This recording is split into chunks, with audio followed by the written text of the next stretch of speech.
بسم اللہ الرحمن الرحیم۔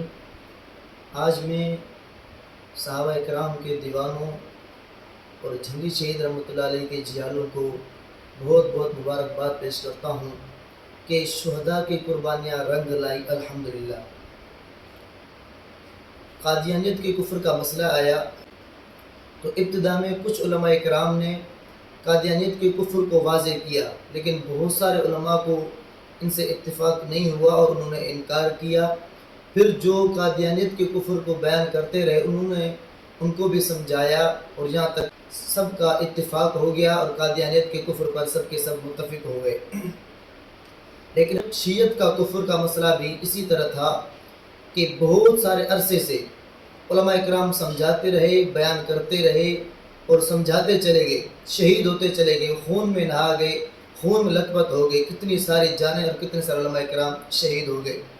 لیکن شیعت کا کفر بعض علماء کرام کو سمجھ میں آیا اور بعض کو سمجھ میں نہیں آ رہا تھا۔ الحمدللہ آج مولانا اللہ وسیع صاحب کا یہ کلپ سن کر مجھے بہت زیادہ خوشی ہوئی کہ انہوں نے بیچ میں یہ جملے کہے، تم ان کو 12 دفعہ نہیں کروڑ دفعہ کافر کہو، میں تمہارے ساتھ ہوں۔ اب دیکھیں اس سے زیادہ اور وضاحت کیا ہونی چاہیے۔ یہ لوگ تھے، انہوں نے آج سے پہلے کوئی ایک بھی اس طرح کا بیان، اس طرح کی ویڈیو کلپ جاری نہیں کی ہوگی جس پر انہوں نے اس فرقے کے کفر کے ساتھ اتفاق کیا ہو، بلکہ ان کے مسلمان ہونے کے دلائل بھی بعض اوقات دیتے رہے۔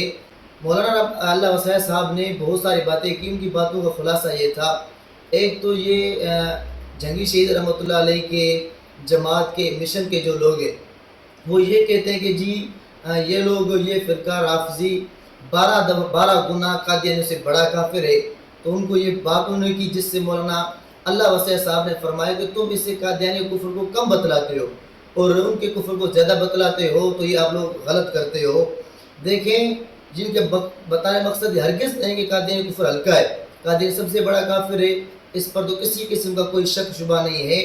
بات یہ تھی کہ اس وقت آپ حضرات کی سمجھ میں کچھ نہیں آ رہا تھا، جس کی وجہ سے آپ حضرات ان کے کفر سے اختلاف کر رہے تھے۔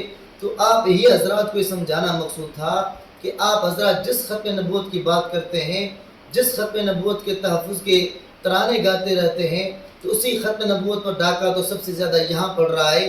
تو جس طرح قادیانی کافر، اسی طرح یہ بھی کافر ہیں۔ یہ آپ لوگوں کو سمجھانے کے لیے باتیں کی جا رہی تھی۔ اس کا مقصد ہرگز نہیں کہ قادیانی ہلکا کافر ہے اور جو ہے یہ رافضی ان سے بڑے کافر ہیں، جی مطلب ہرگز نہیں ہے۔ صرف آپ لوگوں کی سمجھ کی کمزوری کی وجہ سے سمجھانا مقصود تھا، اور آج الحمدللہ آپ سمجھ گئے اور آپ نے اس بات کا خود اقرار کیا۔ رہی یہ بات، مولانا صاحب نے بیچ میں بعض الفاظ استعمال کیے، آپ حضرت خود ہی سماعت فرمائیں۔ تم نے کب سے قادیانیت کی وکالت کا منصب سنبھالا؟ ذلیل آدمی، ذلیل آدمی، اس جاہل آدمی، اس جاہل آدمی۔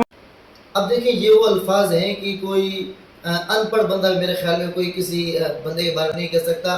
چیز جائے کہ ایک عالم دین ہو اور بڑی عمر کے بھی ہیں، بڑے مقام والے، ہم ان کا ادب احترام کرتے ہیں، میں ان کے بارے میں کچھ بھی نہیں کہہ سکتا ہوں۔ ہر سننے والا خود ہی اس اندازہ لگا سکتا ہے کہ ان کلمات کے کہنے کا کیا مقصد ہے اور کہاں سے کہے جا رہے ہیں، کہ آیا کوئی دل میں یعنی کوئی ناراضگی یا حسد وغیرہ ہے یا کیا ہے۔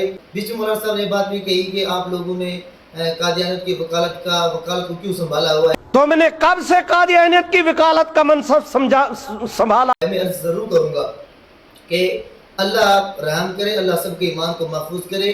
ہم قادیانی وکالت ہرگز نہیں کرتے۔ قادیانی دنیا کا غلیظ ترین بدترین کافر ہے، ہم ہرگز بات نہیں کر سکتے۔ آپ کو سمجھانے کا مقصود یہ تھا کہ جس طرح یہ کافر ہے اس طرح وہ بھی کافر ہے، آپ ان کو مانو، یا آپ کو منوانے کے لیے باتیں کی جا رہی تھی جو الحمدللہ آج آپ نے مان لی ہے۔ اور اگر یہ مقصد وکالت کا ہوتا ہے تو پھر تو کوئی کہہ سکتا ہے کہ آپ بھی شیعوں کی وکالت کرتے رہتے ہیں، جگہ جگہ پر آپ نے وکالت کا ٹھیکہ لیا ہوا ہے، تو یہ دونوں بات دونوں طرف ہو سکتی ہے۔ اس لیے میں جنگی شہید رحمۃ اللہ علیہ کے جیالوں کو بہت بہت مبارکباد پیش کرتا ہوں کہ اتنے عرصے کے بعد اور اتنی قربانیوں کے بعد اس عالم دین نے، مولانا اللہ وسیع صاحب نے رافضیت کے کفر کا اقرار کیا ہے اور یہ کہہ رہے ہیں کہ میں آپ کے ساتھ اتفاق کرتا ہوں، آپ ان کو 12 گنا نہیں بلکہ کروڑ گنا بھی کہہ دیں تو میں پھر بھی ماننے کے لیے تیار ہوں کہ وہ مشن کی کامیابی ہے۔